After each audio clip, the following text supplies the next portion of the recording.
बहुत बड़े अज्ञानी हो तुम। कदाचित ये भी ज्ञात नहीं है तुम्हें कि लौ कवच तो योद्धा को कुछ ही अस्त्रों से रक्षा करने में सक्षम होता। व्यक्ति के अच्छे कर्मों से बेहतर कोई कवच नहीं होता और बुरे कर्म उसके हर कवच को क्षीण कर देते हैं।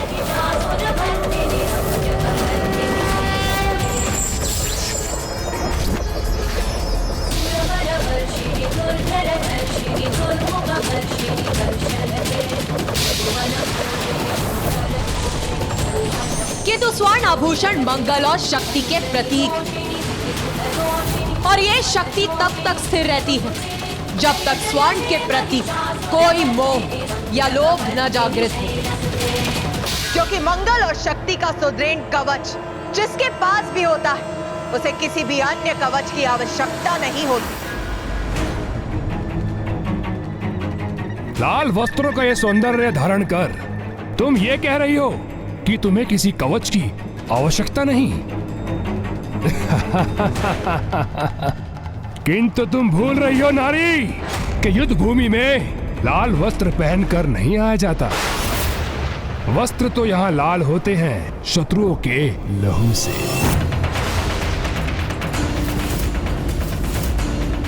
अब ये दुष्ट अपने सर्वनाश के मुख में प्रवेश करने वाला ही है,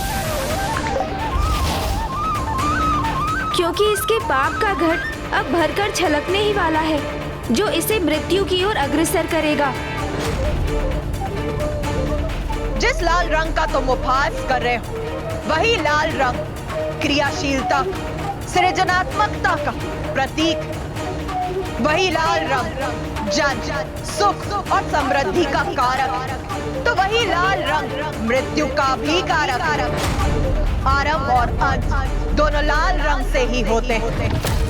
इसीलिए तुम चिंता मत करो, क्योंकि मेरे लाल वस्त्र अभी और भी लाल होंगे तुम्हारे लहू से, जब मैं तुम्हारा संहार करूं। एक बार पुनः समझाता हूं तुम्हें, क्रियाशील होकर युद्ध में लहू बहाने की बात करना एक तुच्छ नारी के मुख से शोभा नहीं देता, क्योंकि तुम नारियों की तो मात्र एक जीवा ही क्रियाशील होती है, परस्पर कलह के लिए। अब अधर्मी दुर्गमासुर का पाप कलश पूर्ण रूप से भर चुका है।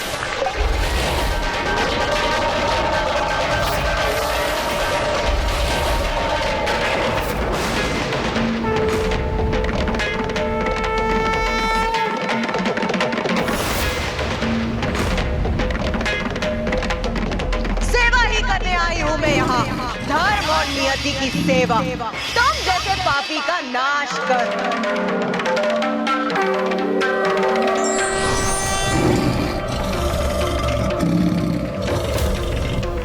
व्यर्थ में ही प्रतीक्षा कर रहा था। मुझे पूर्व में ही तुम्हारा वध कर देना चाहिए था। तुम्हारा वध!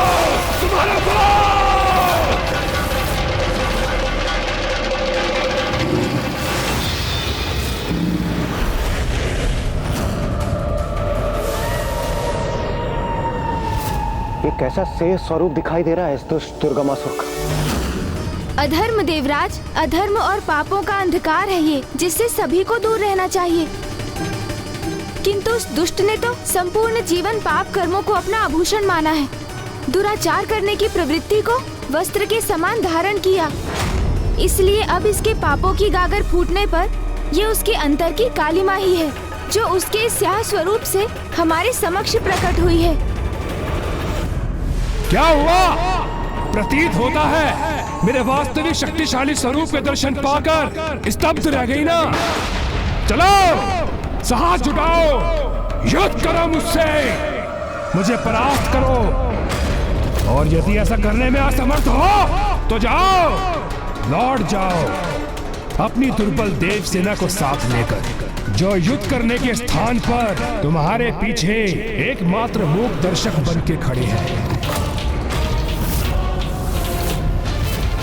नहीं देवगण भैया, इसके इन दुर्वचनों पर हमारी कोई प्रतिक्रिया उचित नहीं, क्योंकि इसके इन शब्दों का उत्तर तो स्वयं माँ ही देंगी। गणेश, सर्वशक्तिशाली हूँ मैं, स्वीकार करो। ये आत्मविश्वास नहीं, पाप है तुम्हारा। जो तुम्हारे शीश पर, तुम्हारी बुद्धि पर छाकर तुम्हें ऐसे दुर्वचन कहने पर प्रेरित कर रहा है। और मुझे तो इसी समय की प्रतीक्षा थी, क्योंकि अब मैं तुम्हें तुम्हारे प्रत्येक पाप का दंड दूं। जिस नारी को तुमने तुझ समझा, तुझ पुकारा, वही अब तुम्हारी मृत्यु बनेगी। मृत्यु का भय नहीं है मुझे, क्योंकि मृत्यु पे तो विजय प्राप्त कर चुका हूं मैं। इसलिए अब मेरी जीवा नहीं, अभी तू मेरे अस्त्र संवाद करेंगे तुमसे। मृत्यु अस्त्र!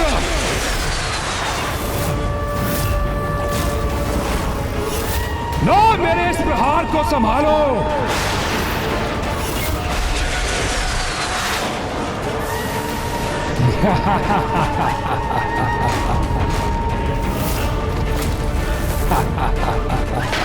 मेरे मृत्यु अस्त्र का अत्यंत विषैला धूम्र मृत्यु प्रदान करेगा तुम्हें, और यही है तुम्हारी नियत।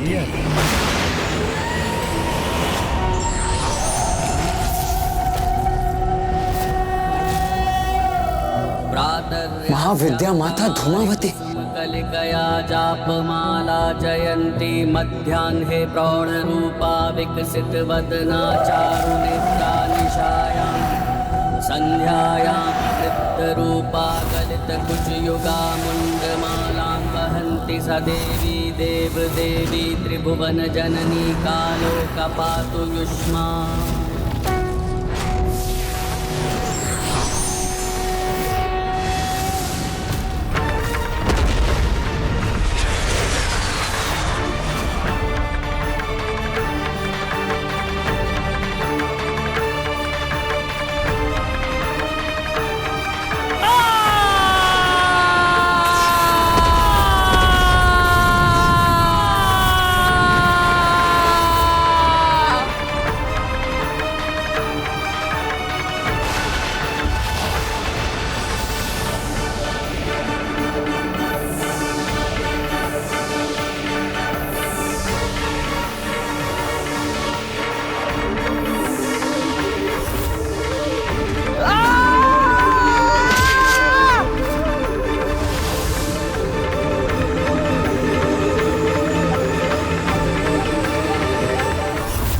कैसा भयंकर दृश्य प्रकट हुआ है मेरे समक्ष।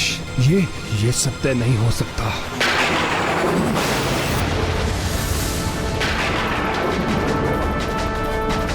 यही है तेरा अंतिम सत्य दुष्ट। तेरे मृत्यु अस्त्र के धूम्र में ही दिखाई दे गई ना तुझे अपनी मृत्यु। नहीं, ये मेरी मृत्यु नहीं, कोई माया है तुम्हारी, जिससे तुम मेरा मनोबल तोड़कर युद्ध में पराजित होने के स्थान पर तुम मुझे ही मेरे मन में पराजित करने का प्रयास कर रही हो। किंतु मैं ऐसा कदापि नहीं होने दूंगा। मेरे आसुरी अस्त्र तुम पर विफल हुए तो क्या हुआ, किंतु अपने दैविक अस्त्र का प्रयोग कर तुम्हारा संहार अवश्य करूंगा।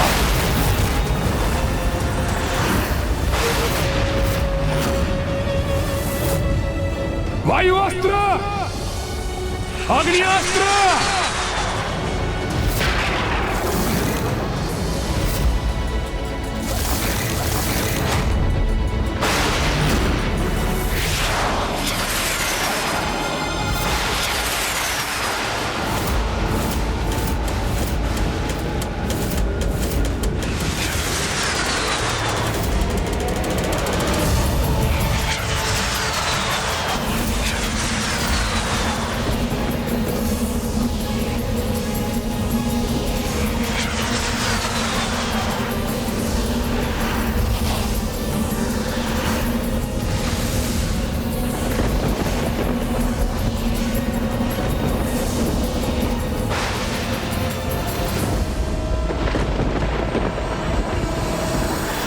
सभी देवी देवी कवच से सुरक्षित हैं, किंतु इन देवास्त्रों की संहारक ऊर्जा तो हमारे लिए और संपूर्ण सृष्टि के लिए भी संहारक सिद्ध हो सकती थी।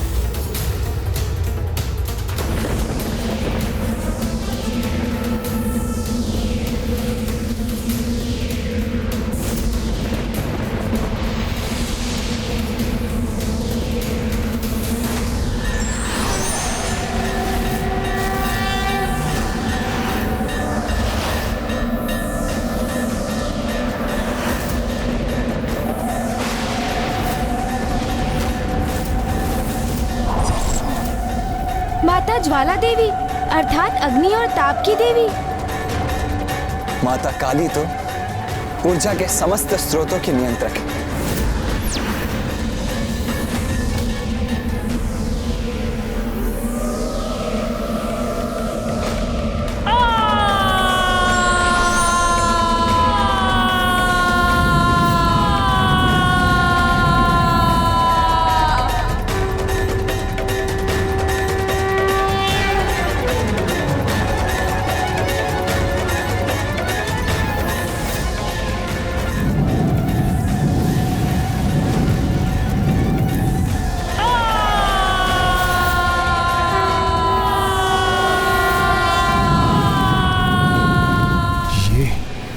ये क्या हो रहा है? ये देवियां मेरे दैविक अस्त्रों के प्रभाव को कैसे नष्ट कर सकती हैं?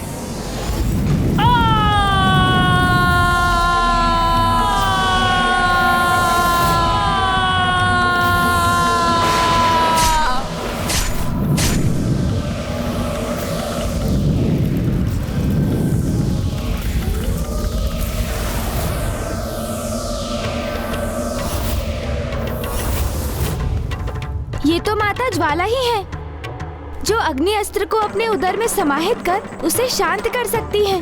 और माता काली वायु अस्त्र से उत्पन्न बवंडर को चीरकर आगे बढ़ने में सक्षम है। दुष्ट असुर, ये दैविक अस्त्र तेरे जैसे दुष्ट द्वारा प्रयोग किए जाने के लिए नहीं है।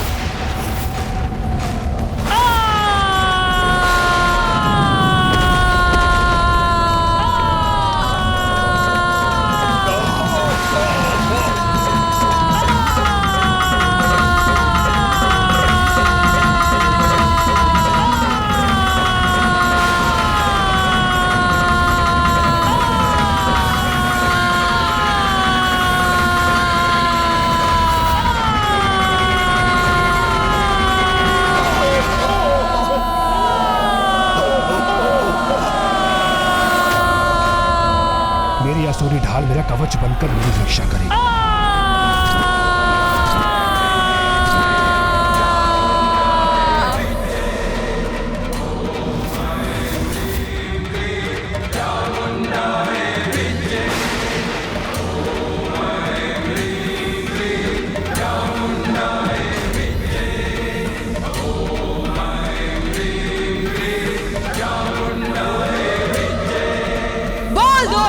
तेरा अंतिम सत्य अर्थात तेरी मृत्यु के दर्शन हुए तुझे।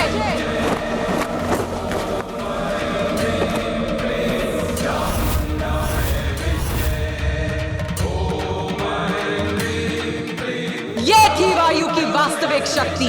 अब देख ज्वाला की शक्ति क्या करती है तेरे साथ।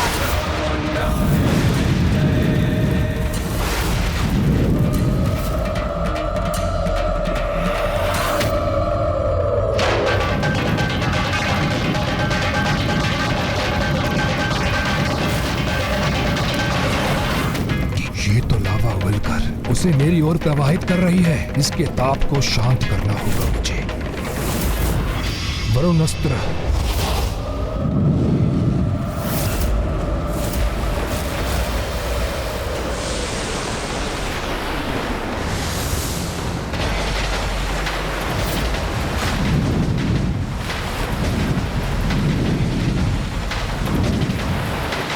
माता से युद्ध करने के लिए वो अधर्मी दुर्गमासुर वैदिक अस्त्रों का प्रयोग कर रहा है। पहले उसने वायु और अग्नि अस्त्र का प्रयोग किया, अब वो दुष्ट लावा से रक्षित होने के लिए वरुणास्त्र का प्रयोग कर रहा है।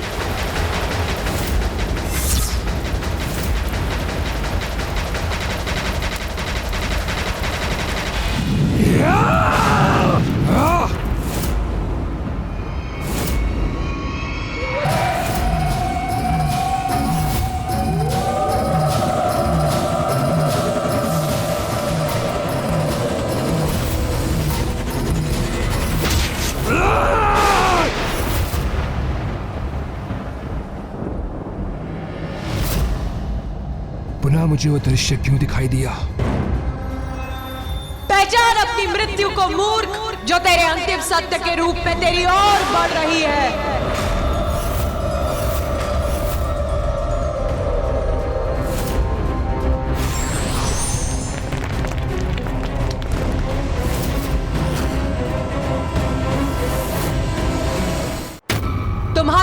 लाल अपना मुख खोले तुम तक पहुंचने ही वाला है। इसका आभास हुआ तुम्हें दुर्गमासुर? नहीं, असंभव है मेरी मृत्यु। मैं अजय था, अजय हूँ और अजय रहूंगा। दुर्गमासुर हूँ मैं, दुर्गमासुर, दुर्गमासुर।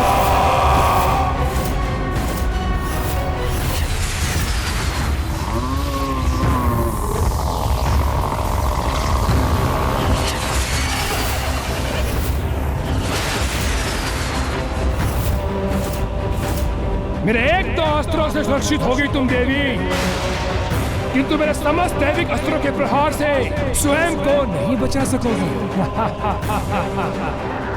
तामसिक माता के 94 करोड़ अनुष्ठान का ही प्रतिफल है मेरे ये वैदिक अस्त्र, जो अब इस तुच्छ नारी के संहार में सहायक सिद्ध होंगे।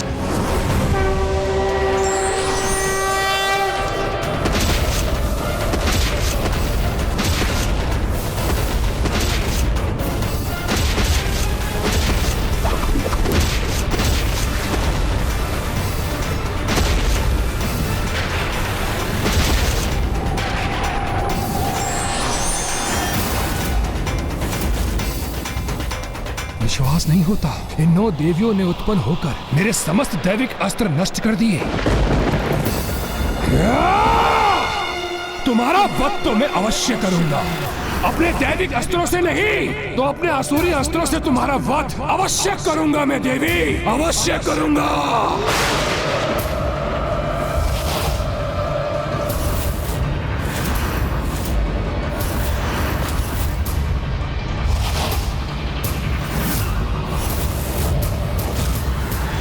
दुष्ट अधर्मी, लो अब सामना करो धर्म की शक्ति का।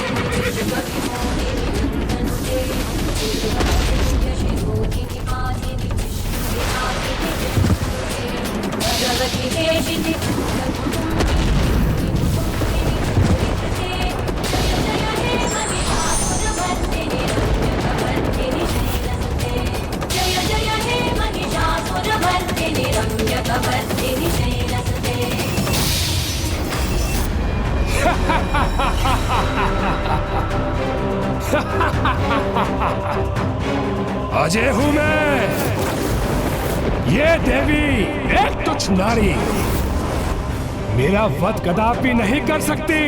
दुर्गमासुर हूं मैं, दुर्गमासुर हूं मैं।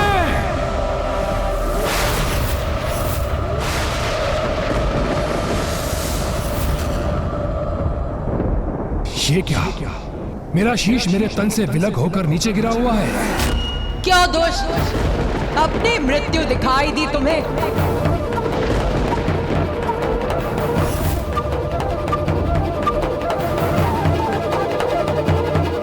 ये कैसा प्रपंच है? कभी एक देवी युद्ध करने आती तो कभी कोई और। तुमने घोषणा की थी कि तुम स्वयं युद्ध करने आओगी, तो फिर ये अनेक देवियां युद्ध में क्यों प्रस्तुत हो रही हैं? मूर्ख, मंद बुद्धि दुर्गमासुर, जिन्हें तुम अनेक कह रहे, वो सभी देवियां मुझसे ही उत्पन्न होती और मुझ में ही समाहित हो जाती। वो सभी देवियां मेरा ही रूप, एक ही। अच्छा, रूप।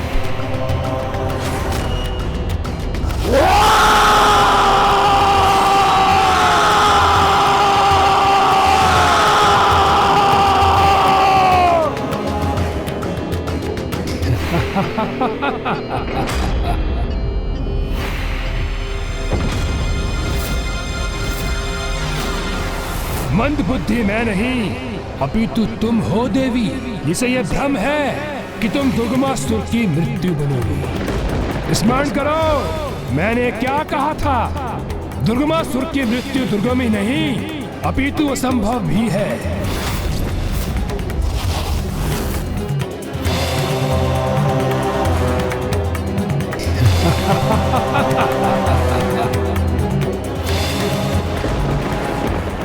देखो मेरे सहस्त्र सशस्त्र हाथों को। जिस अनुष्ठान का सुझाव मुझे तुम्हारी एक सहयोगिनी से प्राप्त हुआ है, उसी से प्राप्त किए मैंने सहस्त्र हाथ। अब मैं देखता हूं मेरे प्रहार का सामना कैसे करोगी तुम। ये दुष्ट तो अभी भी समर्पण करने के लिए तैयार नहीं है। नहीं भैया, इस पर तो इसके दंभ का ही प्रभाव छाया है, जिसने इसकी बुद्धि को भ्रमित कर इसे वास्तविकता देखने और समझने में अक्षम कर दिया है।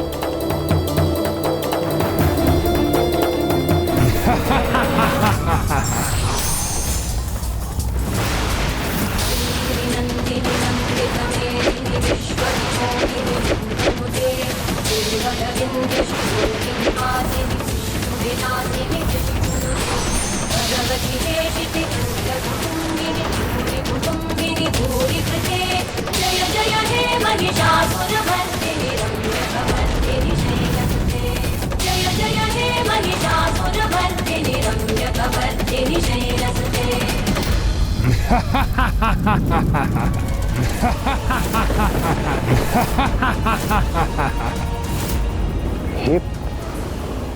ये क्या हुआ?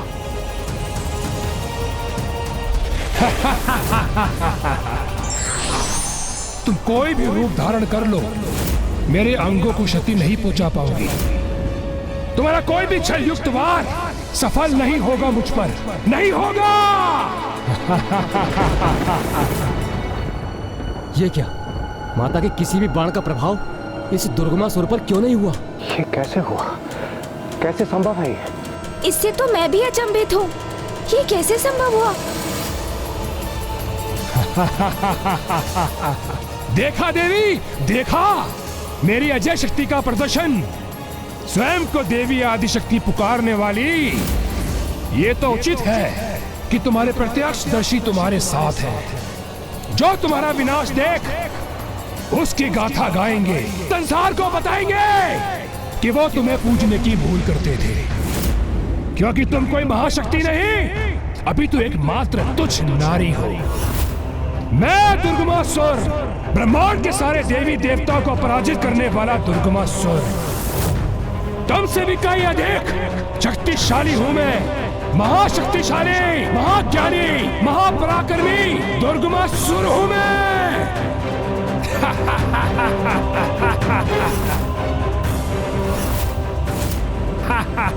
दुर्गमासुर हूं मैं। भैया, हमें स्वयं को शांत रखकर इस विकट परिस्थिति के समाधान का विचार करना चाहिए। भैया, अभी भी कुछ अवश्य है जो इस दुष्ट की सुरक्षा कर रहा है।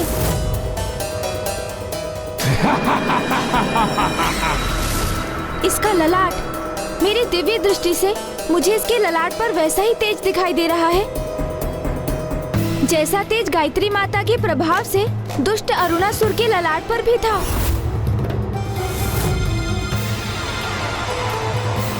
इसके भीतर भी ज्ञान संचित है, किंतु ये कैसे संभव है? ज्ञान की देवी वेद माता का आहरण किया था इसने, तो अवश्य उन्हीं से कोई ज्ञान प्राप्त किया होगा इसने। भैया, संगति का प्रभाव।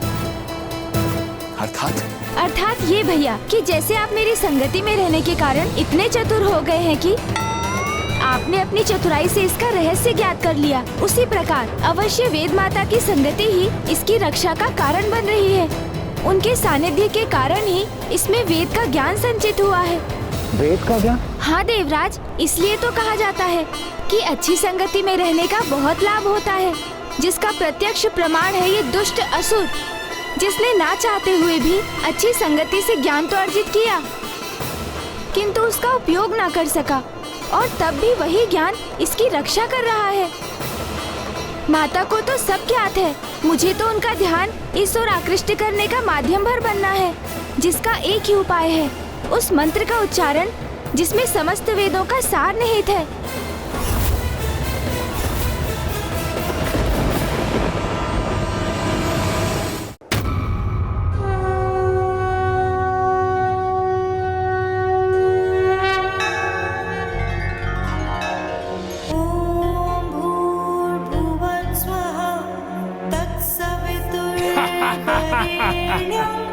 भर्गो देवस्य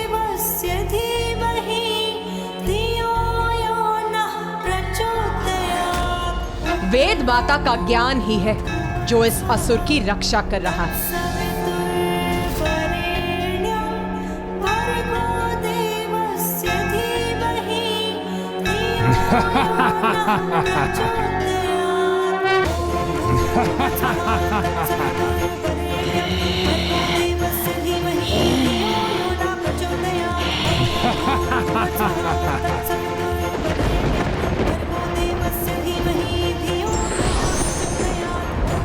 ओह, एक और अस्त्र।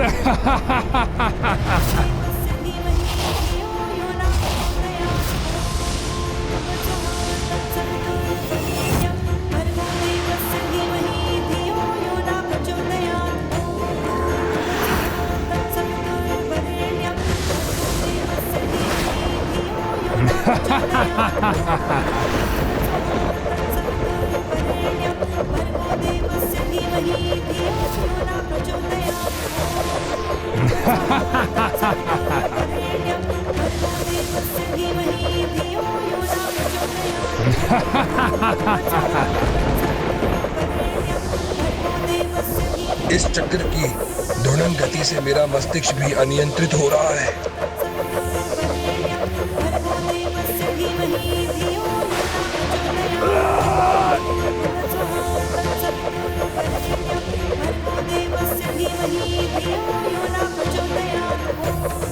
ये कैसी पीड़ा का आभास हो रहा है मुझे। अपार कष्ट हो रहा है मुझे, जैसे मेरा शीश विस्फोट होने जा रहा है।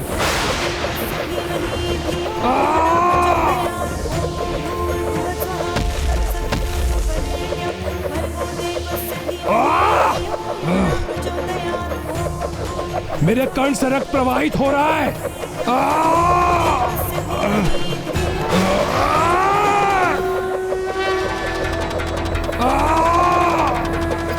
ये क्या? इस पापी दुर्गमासुर के शीश से ये उजला प्रकाश कैसे प्रकट हो रहा? यही वो ज्ञान है देवराज, जो इसे सुसंगति से दान में प्राप्त हुआ था। चारों वेदों का ज्ञान।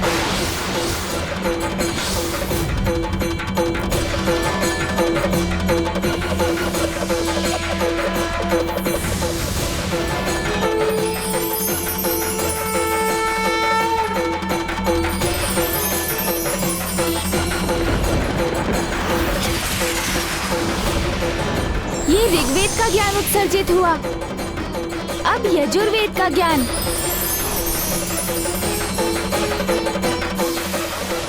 तत्पश्चात सामवेद का ज्ञान और अब अंततः अथर्ववेद का ज्ञान भी उत्सर्जित हो गया उसके मस्तिष्क से। इतनी सहजता से किसी को ज्ञान प्राप्ति नहीं होती, किंतु तुम्हें हो गई। बलपूर्वक तुमने जिनका हरण किया, वेद की उन्हीं देवी की संगति से तुम्हें इस धर्म के ज्ञान को पाने का सौभाग्य मिला। किंतु तुम्हारे भीतर की बुराई ने तुम्हारे ज्ञान को कभी बढ़ने नहीं दिया, किंतु धर्म के इस ज्ञान ने फिर भी तुम्हारा साथ दिया और कवच बनकर सदा तुम्हारी रक्षा की। यह है उचित ज्ञान का महत्व, जो तुम जैसे मूर्ख अधर्मी कभी नहीं समझ सकते। किंतु अब तुम्हारा ये कवच तुमसे छिन चुका है, इसलिए अब तुम अपने सर्वनाश के लिए तैयार हो जाओ दुष्ट दुर्गमासुर।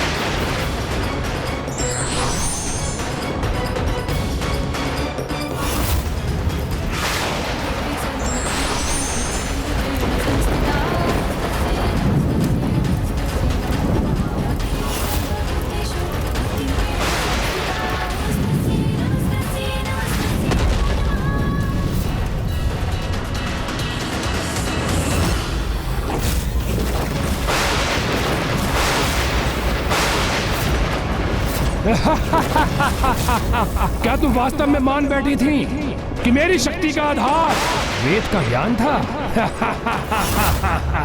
नहीं देवी नहीं, अपने अनुष्ठान से शक्ति प्राप्त की है मैंने।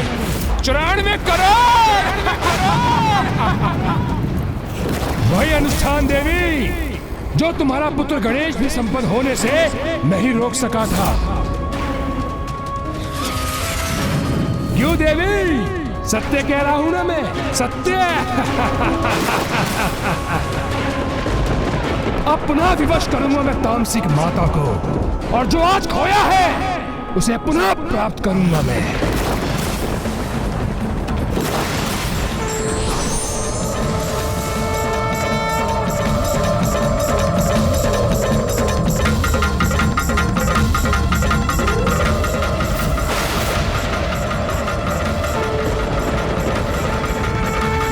कल इसी माँ ने तुझे सुझाव दिया था, आज मृत्यु प्रदान करेगी। जिस दिन व्यक्ति पर निंदा छोड़ निज निंदा करना आरंभ कर देगा, उस दिन से उसका पतन नहीं अपितु उत्थान आरंभ हो जाएगा।